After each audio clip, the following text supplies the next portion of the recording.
하나님의 말씀 보겠습니다.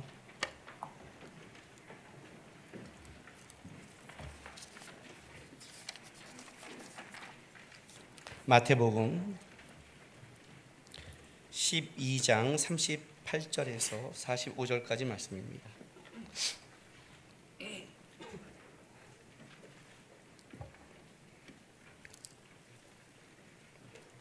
마태복음 12장 38절에서 45절까지 우리 한 절씩 교독하겠습니다. 그때 서기관과 바리새인 중 몇 사람이 말하되 선생님이여 우리에게 표적 보여주기를 원하나이다.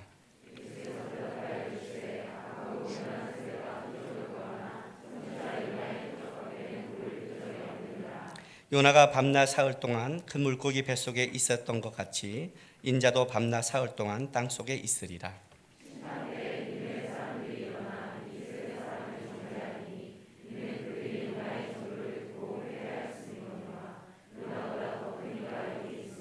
심판 때 남방 여왕이 일어나 이 세대 사람을 정죄하리니 이는 그가 솔로몬의 지혜로운 말을 들으려고 땅끝에서 왔음이거니와 솔로몬보다 더 큰 이가 여기 있느니라.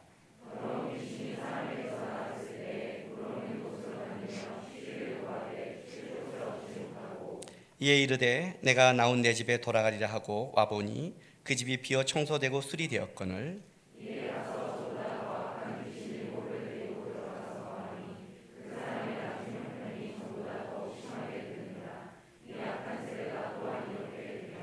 아멘. 사람이 변할 수 있을까요?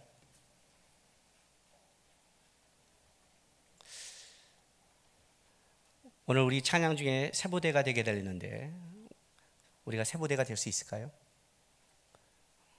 대답은 NO 그리고 예스입니다. 노라 그러면 어떤 면에서 왜 아니고 만약 그것이 그렇다고 가능하다면 어떻게 가능할까를 생각해야 됩니다. 오늘 이 예수님께서 보여주신 내가 보일 유일한 표적이 요나의 표적이라는 것은 단순하게 우리가 볼 때 예수님이 죽었다가 살아나는 이렇게 단순한 십자가와 부활로 보면 안 되고 왜 그것을 요나의 표적으로 갖고 왔는지를 좀 우리가 깊게 생각해야 됩니다. 오늘 본문은 어떻게 시작하냐면 보면 좀 심각하게 시작합니다. 봐요. 38절. 그때 서기관과 바리새인 중 몇 사람이 말하되 선생님이여 우리에게 표적 보여주기를 원하나이다. 언제? 그때 바리새인과 서기관들이 와서 예수님께 표적 보여주기를 원합니다. 내용은 그냥 예수님께 이제 어떤 표적을 원한 것 같지만 그러나 그 상황은 만만치 않습니다. 왜냐하면 이 그때가 어떤 그때냐면 바로 이 앞에 예수님께서 귀신 들려 보지도 못하고 말 못하는 사람을 고치고 나서 바리새인들이 예수님을 어떻게 모함했냐면 바알세불의 힘에 힘입어서 귀신을 쫓아냈다는 것을 얘기합니다. 이제 이 사건, 예수님이 귀신의 힘을 힘입어서 쫓아냈던 이 사건을 두고 예수님께서 답변을 하죠. 말도 안 되는 소리 하지 마라. 말도 안 되는 소리 하지 마라. 귀신도 그 정도는 알고 있다. 자기의 나라를 자기가 파헤치지 않는다. 억지 부리지 마라. 그리고 이거는 그런 게 아니다. 귀신이 나갔다는 것은 성령의 나라가 도래했다는 뜻이다. 여기까지는 대화가 괜찮은데 그리고 나서 뭐냐면 너희가 나한테 사단의 힘을 쫓아냈다고 빌렸다는 것은 어떤 의미냐면 그거는 실제 너희가 사단에 속한 자식이기 때문이다. 이렇게 얘기를 해버린 거예요. 34절 볼까요? 독사의 자식들아 너희는 악하니 어떻게 선한 말을 할 수 있느냐. 이는 마음에 가득한 것을 입으로 말함이라. 독사의 자식들아 마귀의 자식들아 이렇게 말한 거예요. 센 거죠. 어떻게 보면 여러분 이거 있잖아요. 말상 같지 않아요? 네가 나한테 마귀의 자식이랬어? 네가 마귀의 자식이야 이놈아. 우리 식으로 한다면 이런 것 같지만 사실은 그건 예수님이 그렇게 할 분은 아니잖아요. 그들이 예수님을 마귀의 힘을 힘입었다고 말하니까 예수님이 같이 한 게 아니라 실제는 너희가 그렇게 말한 너희가 성령에 속한 자가 아니라 마귀에 속한 자이기 때문에 이렇게 한 거다. 그리고 심판이 있을 거야 라고 한 거예요. 이것은 이 바리새인들이 듣기에는 굉장히 모욕적인 게 아니라 설명할 수 없죠. 왜냐하면 이들은 선민이거든요. 하나님의 백성이에요. 유일하게 하나님 앞에 받은 말씀을 받는 백성이고, 그 하나님의 백성이라는 것은 그들의 자부심이며 아브라함의 자손이라는 것이 그들에게 얼마나 큰 깊은 자부심인지 몰라요. 더군다나 이들에게는 뭐가 있냐면 바로 그들 중에서 뭐예요? 경건한 자라는 것을, 영적으로 지도자라는 걸 갖고 있는 그들의 가장 큰 여태까지 자부심인데, 감히 선민에게, 바리새인에게 뭐라고? 마귀의 자식이라고 이렇게 말하는 거예요. 그러니까 이건 굉장히 모욕적이고 모독적인 말을 들은 거죠. 넘어갈 수 없는, 바로 이 그때가 그 그때라는 거죠. 질문이 그냥 슬쩍 나온 질문이 아니라 바리새인들이 이 모욕과 모독을 듣고 이건 넘어갈 수 없다, 우리를 마귀의 자식이라고 그랬다, 독사의 자식이라고 했다.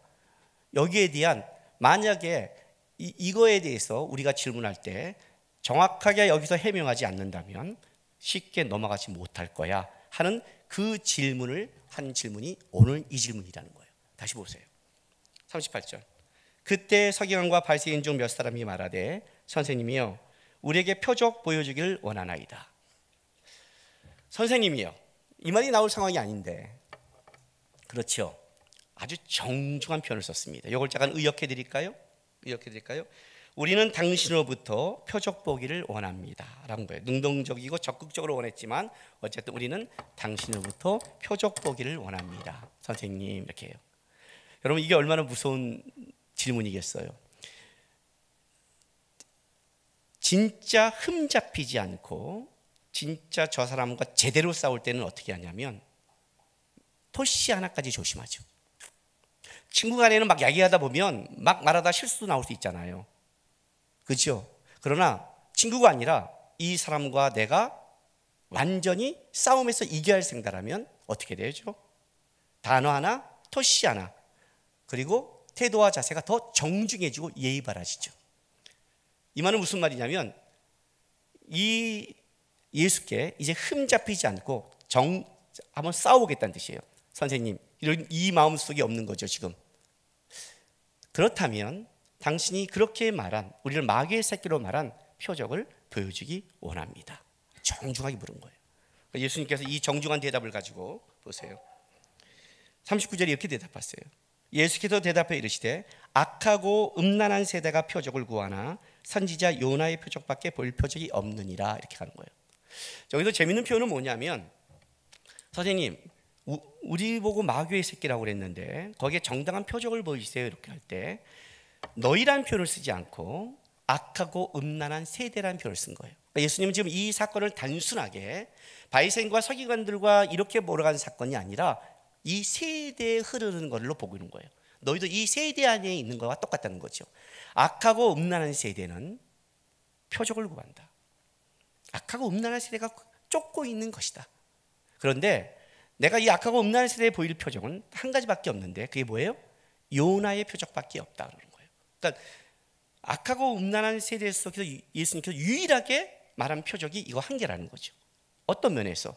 자, 보세요. 그 다음 절 40절에 이제 요나가 밤낮 사흘 동안 그 물고기 뱃속에 있었던 것 같이 인자도 밤낮 사흘 동안 땅속에 있으리라. 자, 악하고 음란한 세대 속에 예수님께서 보일 유일한 표적이 어떤 표적이냐면 요나가 물고기 뱃속에서 사흘 동안 있었던 것처럼 예수님도 땅속에 사흘 동안 있는 것이 그 유일한 표적이다. 그러니까 요나가 물고기 뱃속에 있었던 거는 우리가 알다시피 그냥 불순종으로 예수님께서 그러니까 하나님이 집어넣었던 그 사건을 넘어서서 이 사건이 갖고 있는 의미와 뜻이 사실은 예수님이 십자가에 죽으시고 부활하신 그 의미와 상통하는 게 있다고 얘기하는 거죠. 그죠? 이 사건을 우리는 이렇게 쉽게 이해할 수 있습니다. 그렇지, 예수님이 십자가에 죽으시고 부활하셨지, 요나가 그걸 보여줬지, 이렇게 쉽게 얘기할 수 있어요. 맞는 말이에요. 맞는 말인데 그렇게 쉽게 이해하기에는 너무 깊은 말이죠. 도대체 요나의 이 뱃속에 있는 사건이 어떤 의미를 가지고 있는가예요. 자, 요나서로 갑니다. 요나서 2장. 구약성경 1288쪽.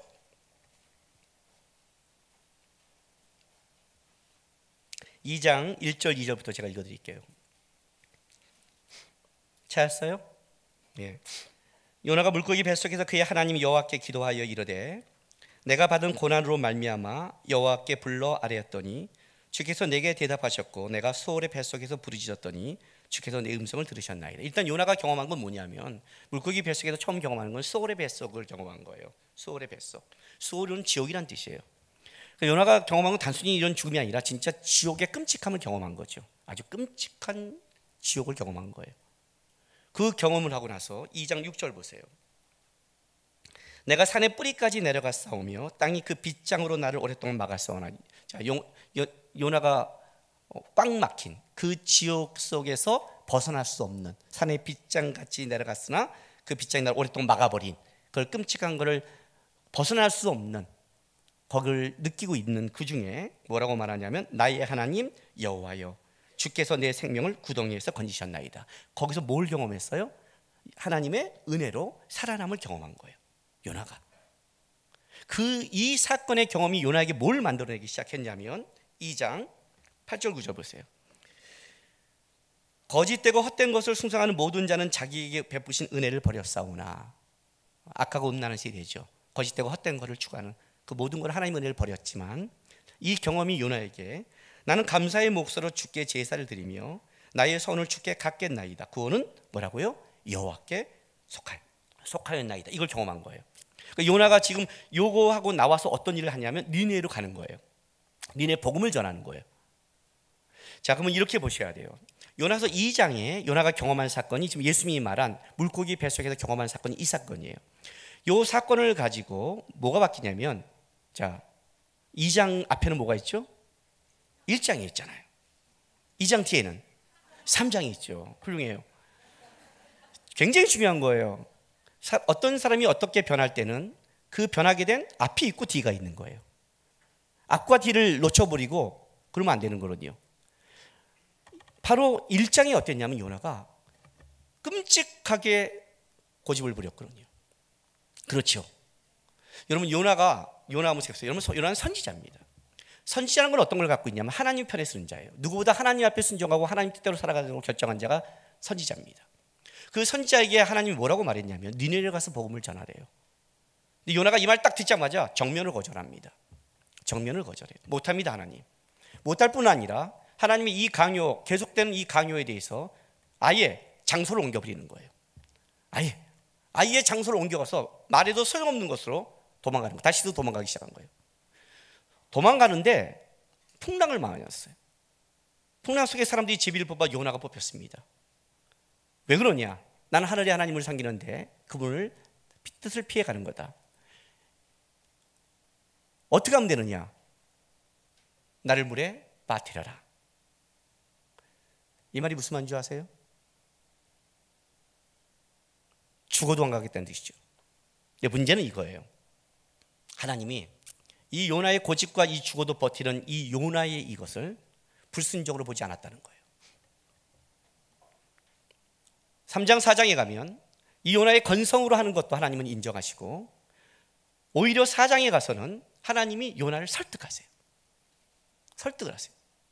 어떻게 선지자가 말씀을 전하는데 이렇게 엉망으로 전해?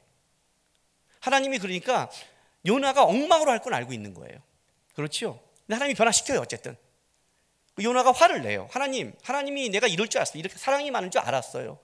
이걸 우기는 데 있어 하나님이 요나와 싸우지 않고 요나를 설득시켜요. 요나를 설득시켰다는 건 어떤 뜻이냐면 요나가 이렇게 화나는 근거가 있었다는 거죠. 그렇죠?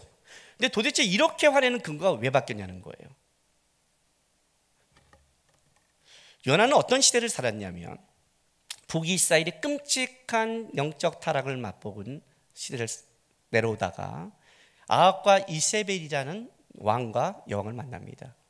그리고 아합과 이세벨로 북이스라엘은 끔찍한 영적 타락을 하는데 그때 나타난 선지자가 엘리야입니다. 그만큼 이스라엘은 타락합니다. 그 아합과 이세벨의 끔찍한 타락을 하나님은 예후라는 사람을 통해 징계하시고 아합과 이세벨은 끔찍하게 죽음을 당한 다음에 예후가 왕권을 가졌음에도 불구하고 여전히 이 북이스라엘은 흔들리고 있습니다. 그러다가 예후의 손자 때 여로보암 2세 때 이스라엘은 다시 부흥기를 맞습니다. 그때 활동한 선지자가 요나입니다. 자, 열왕기하 14장 가보세요.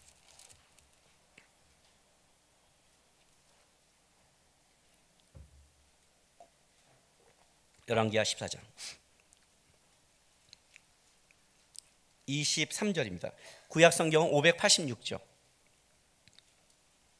23절부터 27절까지 보겠습니다.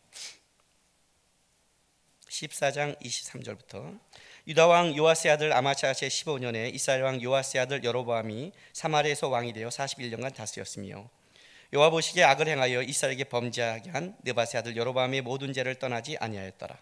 이스라엘 하나님 여호와께서 그의 종 가드 헤벨 아미띠의 아들 선지자 요나를 통하여 하신 말씀과 같이 여로보암이 이스라엘 영토를 회복하되 하마더기에서부터 아라바 바다까지 하였으니, 이제 이 부흥을 예언한 선지자가 요나죠. 하였으니 이는 여호와께서 이스라엘에 고난이 심하여 메인 자도 없고 노인 자도 없고 이스라엘을 도울 자도 없음을 보셨고 여호와께서도 이스라엘의 이름을 천하에서 없이 하겠다고도 아니하셨으므로 요아스의 아들 여로보암의 손에서 구원하심이었더라. 26절 보세요. 이스라엘의 고난이 심하여 메인 자도 없고 노인 자도 없고 이스라엘을 도울 자도 없음을 보시고, 그 당시에 이스라엘의 상태죠. 끔찍한 이스라엘의 나라의 경험과 어려움을 겪고 있는 그 상태 속에서 요나를 통해 하나님이 뭘 약속했냐면 내가 너희를 돕는다. 내가 너희를 군인이 여길 것이다. 그걸 선포하고 그 부흥을 맛보고 있는 거예요. 그 시점에 요나를 통해서 하나님이 느니에게 복음을 전하라는 거예요. 이게 어떤 의미인 줄 아세요? 지금 하나님이 만약에 저를 통해서 하나님이 일을 하셔서 이 끔찍한 우리나라 속에 곧 통일이 이룰 것이며 이 나라 속에 하나님이 은혜를 줄 거다 그래서 진짜 그 예언을 했고 통일이 이루어지면 굉장하잖아요. 그죠? 굉장한 대접을 받겠죠.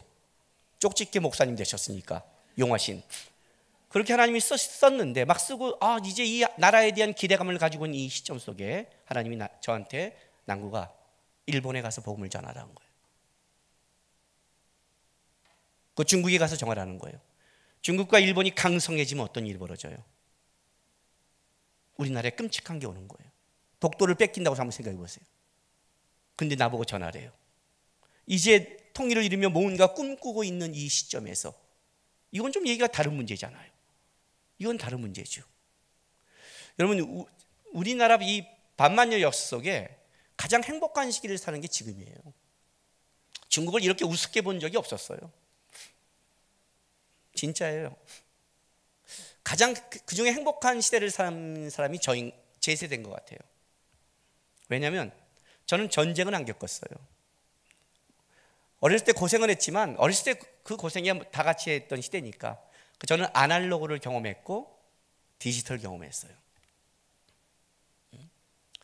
메뚜기 잡아먹고 진달래꽃 빨아먹고 산을 뛰어놀던 저는 그런 시절을 저는 겪었어요. 여러분은 모르잖아요. 가끔 시골에 태어난 이상한 종족들이 하나 있어요. 희귀종들이죠. 자기가 얼마나 특별하게 이상한 산지를 모르면서 살아가는 자가 있어요. 그리고 이제 이런 걸 누리고 있잖아요. 이런 시대를 누리고 있어요. 이렇게 누려서 이 나라가 이제 뭔가를 하는 걸 내가 꿈꾸고 있는 이 시점에 하나님이 중국에 가서 전해서 중국을 강성하게 한다면 이건 얘기가 다르잖아요. 요나에게 지금 하나님이 말하는 명령이 이거라는 거예요. 이제 북이스라엘에 하나님의 은혜를 맛봐서 이제 하마어기에서 아라바 바다까지 정복하며 이제 뭔가 이 나라에 은혜와 부흥을 줄 그 시점을 바라보고 있는 요나에게 니네로 가라니, 니네가 강성해지면 그건 이스라엘의 멸망인데 실제 아수르에서 북이스라엘을 멸망하는데 할 수가 없는 거예요. 하나님 안 됩니다. 그럴 수는 없습니다. 저는 선지자입니다. 저는 이스라엘 백성에게 외치는 자입니다. 하나님 그건 아닙니다. 아예 도망가 버린 거예요. 요나가 여러분 이걸 어떻게 하면 해결하면 돼? 니네로 가면 돼. 왜 안 한 줄 아세요? 그 니네로 갔다가는 바로 그 니네가 강성해지면 자기 눈에 자기 형제와 자기 가족들이 끌려가는 걸 보는데 그걸 어떻게 봐요? 하나님 저를 죽이세요. 나를 바다에 던져라요. 제 죽음으로 끝내세요. 저는 그렇게는 못합니다. 제 죽음으로 끝내시기 바랍니다. 못 갑니다. 하나님 이건 안 됩니다. 이건 안 됩니다. 다른 건 순종해도 이건 안 됩니다. 요나가 갖고 있는 나라에 대한 사랑과 애정과 모든 거에 마지막 붙잡고 있는 거였죠. 그래서 물에 빠진 거예요. 그냥 똥꼬집과 배짱과 선지자가 그렇게 한 게 아니라 선지자로서 지켜야 될 이 나라와 자기 나라에 대한 애정으로서 자기 목숨을 끊는 걸로 한 거예요. 오죽하면 선지자가 하나님께 반항했겠어요. 그리고 빠진 거예요. 그 요나를 하나님 물고기 뱃속에 넣었어요. 지옥 같은 걸 경험한 거예요. 그럼 이렇게 생각할 수 있어요.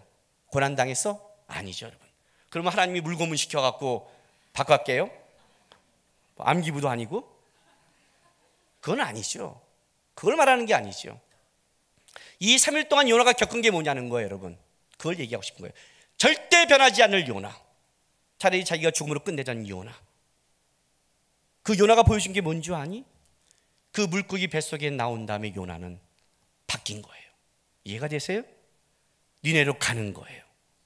요나의 바뀜이에요. 요나의 바뀜이에요. 그 지옥 같은 그곳에 들어가서 요나는 옛사람이 죽은 거예요.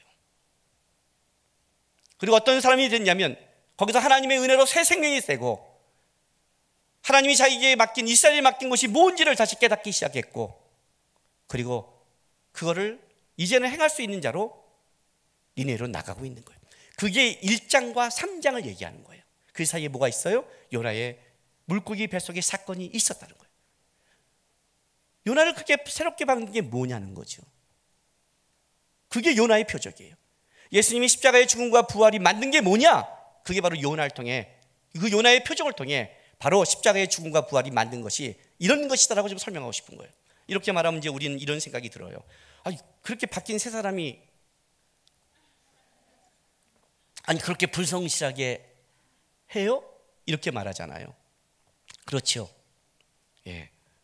그리고 그렇게 바뀐 사람이 박노권 하나 때문에 하나님께 그렇게 신경질을 부려요. 대놓고 말이 돼요? 그저 그 박노권이 뭐라고 대단한 것도 아닌데 어떻게 거기서 선지자가 그럴 수 있어요? 우리는 여기에 지금 빠져 있는 거예요. 그래요. 요나는 물론 새 성경으로 바뀌었지만 아직은 남아있는 게 있죠. 그럼 요나는 진짜 바뀌었을까요? 안 바뀌었을까요?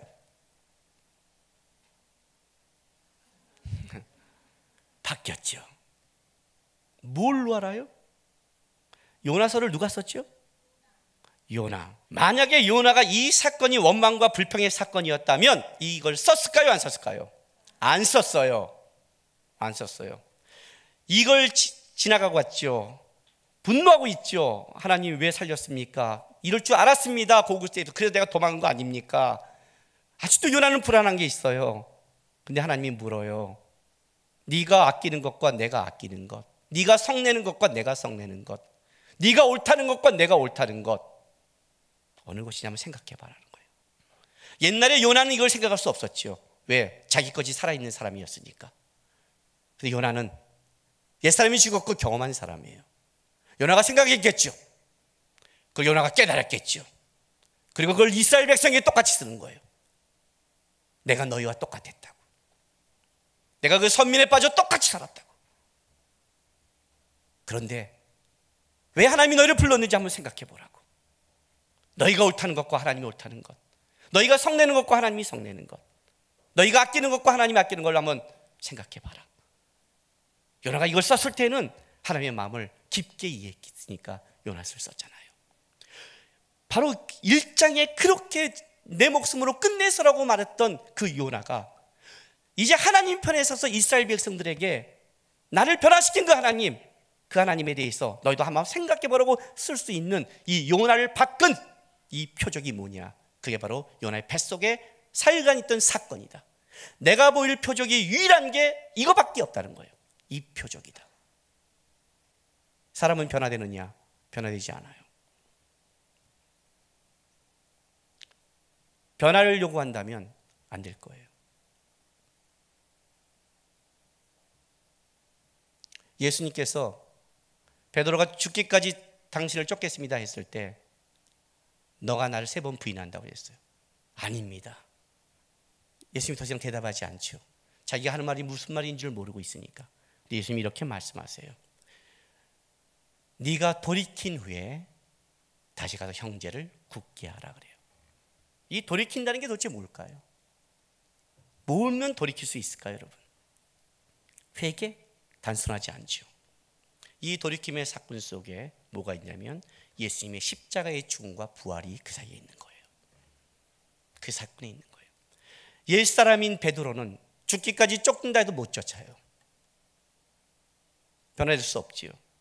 그런데 요나가 물고기 뱃속에서 변화를 맛본 것처럼 베드로가 예수님의 십자가의 사건에 같이 내가 그리스도와 함께 십자가에 못 박고 죽고 내가 그리스도와 함께 살고 갈라디아서 2장 20절처럼 그 믿음으로 산다는 걸 경험한 그 이후에 쫓아갈 수 있는 거예요.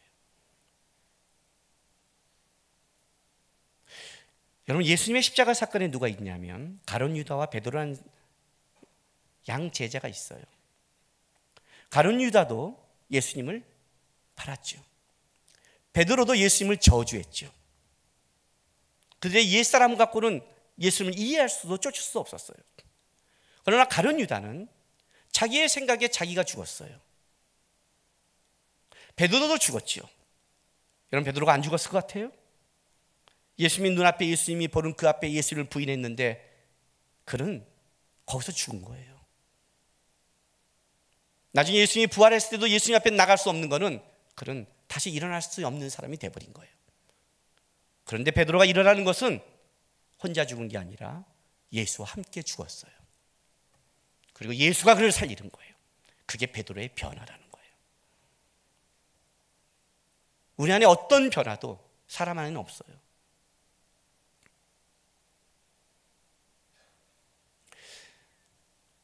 예수전단에 로렌 커님이라는 목사님이 계세요. 그분이 쓴 책에 뭐가 있냐면 예수전단에서 세계 전도를 위해 큰 배를 구입하려고 그래요. 그 배를 구입하기 위해서 일본에서 리더들이 다 모이기로 했어요. 로렌 커님 목사님도 일본에서 가려고 전날 한국에 들려서 한국에서 자고 이제 그 다음날 일본에 가는 거예요. 그리고 이제 한국에서 잠을 자고 있는데 그 밤에 꿈을 꿔요. 그 꿈을 꾸는데 그 꿈 속에 로렌 커린 목사님이 계시고 리더들이 쫙 앉아 있는 거예요. 그리고 이제 세계 전도를 위해 배를 어떻게 해야겠다고 이제 회의를 하고 구했습니다 하니까 서로 박수를 막 치고 그 축제를 즐기고 있는 그 순간에 요 뒷골이 약간 서늘해서 쳐다봤더니 저쪽 구석지에서 어두운 곳에 예수님이 혼자 슬픈 듯이 서 있는 거예요. 그리고 잠을 깨요. 그리고 그 배가 날아갔을 거라고, 이제 하나님이 안 줄 거라는 걸 알아요. 왜냐하면 그들은 하나님의 이름으로 하나님께 선교하고 하나님의 나라를 위해 한다고 얘기하면서 실제 예수님은 객이었던 거예요. 그걸 느껴요. 그 배가 사라지고 난 다음에 다시 기도하고 다시 그 배를 구할 때 그 배 이름을 부활이라고 다시 지어요. 우리는 예수님을 쫓아가고 예수님을 믿고 예수님을 따라간다면서 실상 우리는 예수를 놓치는 거예요. 목사로 설교하고 목사로 살아가다 보면 여러분 요나처럼 설교하지는 않아요. 그렇지 않겠어요? 1시간 설교를 3일길을 하루길 간 것처럼 1시간 설교를 20분으로 줄여버리고 문맥도 안 맞고 설교하고 절대 변화받지 마라 이렇게 설교하지는 않아요. 진심으로 설교하죠. 그 진심의 설교에는 뭐가 있냐면 여러분의 지식이 머리가 아니라 여러분의 삶에서 열매 맺기를 원해요. 진짜 변화받는 마음으로 하죠. 그런데 이제 뭘 느끼냐면 개척 초기에 5년 동안 할 말씀을 준비하고 제자훈련을 준비하고 열심히 준비해서 이렇게 준비한 말씀, 이렇게 준비한 노력이라면, 이 말씀이라면 은혜와 변화가 있지 않을까 준비하고 나서 그 5년 동안 배웠던 철저함이 뭐냐면 사람이 준비한 준비와 열심이 어떤 것도 변화시킬 수 없다는 것을 철저히 개척 초기에 깨달았어요. 한번 제가 얘기한 적이 있죠. 그렇다고 말씀을 준비 안 하는 게 아니라 말씀이 아무리 준비되고 아무리 해도 안 되는구나. 가끔 목사님들이 제일 황당한 게 뭐냐면 기가 막힌 말씀을 준비해서 전했을 때 여전히 오는 이 냉랭함에 당황을 하고, 어떤 목사님이 와서 기가 막히게 준비하지 않는데 기가 막히게 은혜를 받고 돌아갈 때 더 황당할 때가 있어요. 그때 허무해지죠. 준비한 게 뭔가 이렇게. 그러면서 이렇게 말하는 거예요. 나름대로 위안을 삼아요. 그래도 뿌려놓은 말씀은 뭔가 열매를 맺을 거야, 이런 말을 하고 가요. 여기는 아멘 하지 마세요. 그렇게 하다 보면 어느 날 성도 안에서 이런 말이 올 때가 있어요. 은혜 받았습니다. 변화됐습니다. 이 말을 듣다 보면 내가 초기에 하나님께 배웠다는 것을 잊어버려요. 변화될 수 있다는 기대감을 갖는 거죠. 그러다가 그 변화되지 않음을 느낄 때 좌절을 하는 거예요. 더 큰 좌절은 어디서 오냐면, 여러분이 아니라 그걸 바라보고 있는 내 속에 그걸 잊고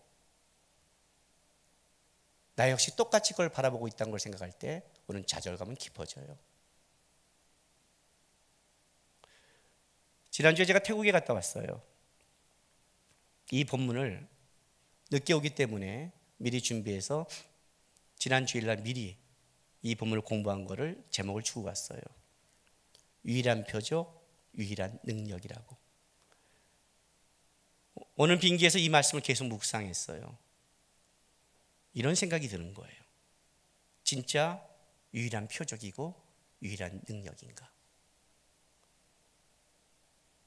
어쩌면 우리는 다른 곳에서 변화와 다른 것을 바라보고 있는 건 아닌가?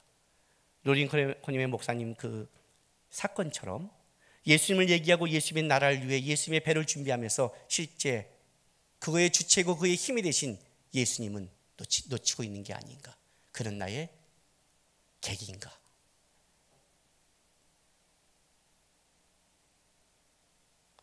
어디 가서 설교하면 제가 이런 말을 해요. 남편을 보지 마라. 아내를 보지 마라. 자식을 보지 마라. 실망할 거다.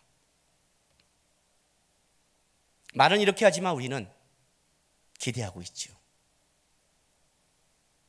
그리고 그들이 변화를 요구하는 가장 큰 원인은 뭐냐면 우리의 편안함 때문이죠.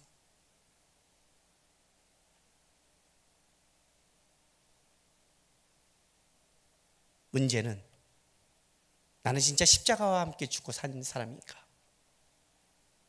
올 한해 표를 뭐라고 정했냐면 예수님과 친밀한 한 해라고 정했어요. 반년이 지났어요. 오면서 이런 생각을 했어요. 나는 예수님과 친밀한 싸움을 해왔는가? 유일한 표적이요, 유일한 능력 대신 진짜 변화의 원천이요, 유일하게 나를 변화시키고 유일하게 우리를 변화시킬 수 있는 그 예수를 바라보고 붙잡는데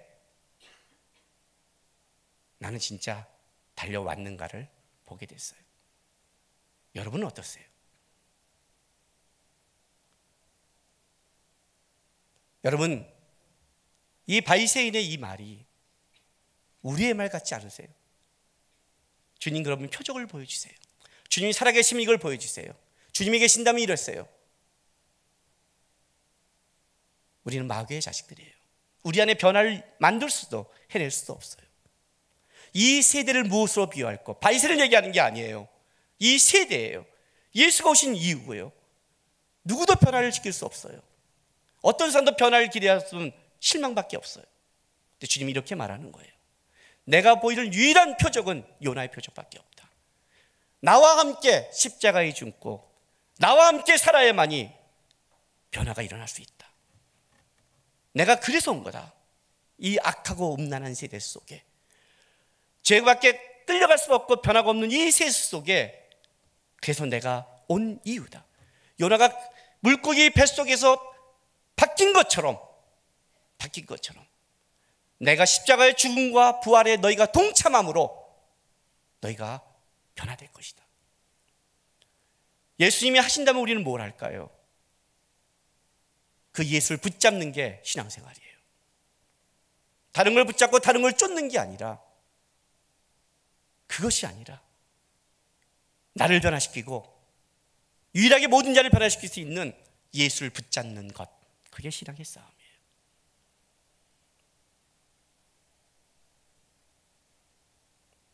오늘 이 뒤에 본문에 이런 말을 해요.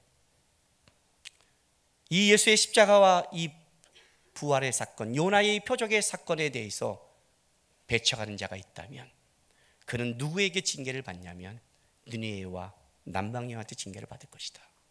왜?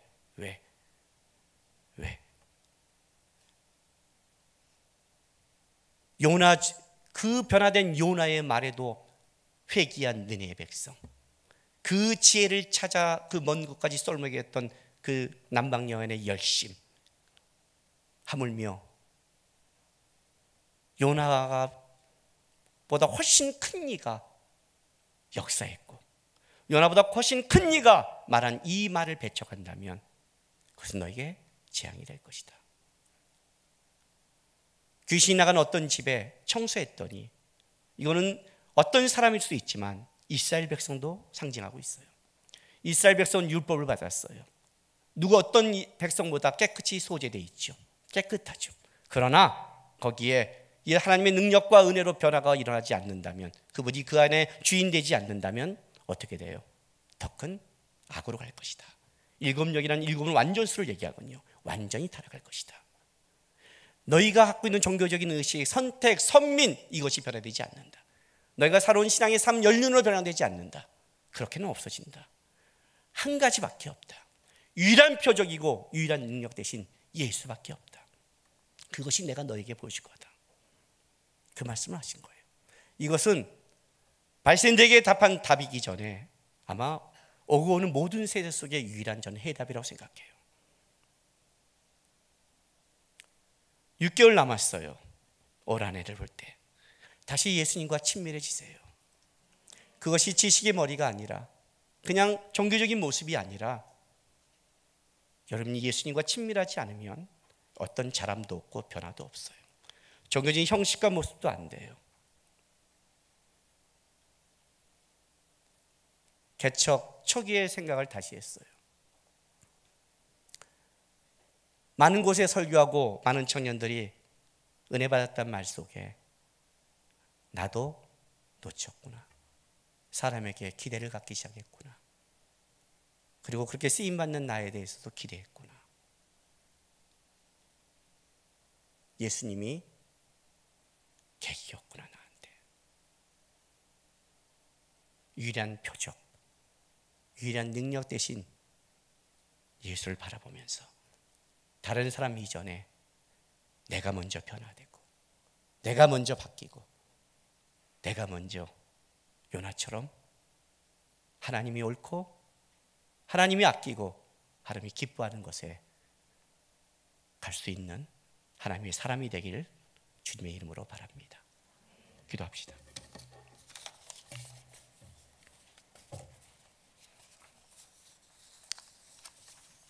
이 시간에 하나님, 겸손히 내 마음 드립니다. 겸손은 마음이 아니라 태도입니다. 주님, 요나보다 큰 주님의 십자가와 부활을 경험했습니다. 그 주님 놓치지 않고 주님 부르실 그날까지 그 주님 바라보고 먼저 내가 주님 앞에 주님 원하는 깨끗하고 변화된 하나님의 사람이 되기를 소망합니다라고 우리 시간 다 같이 결단하며 기도하며 나가겠습니다. 기도하겠습니다. 아버지 하나님 감사합니다.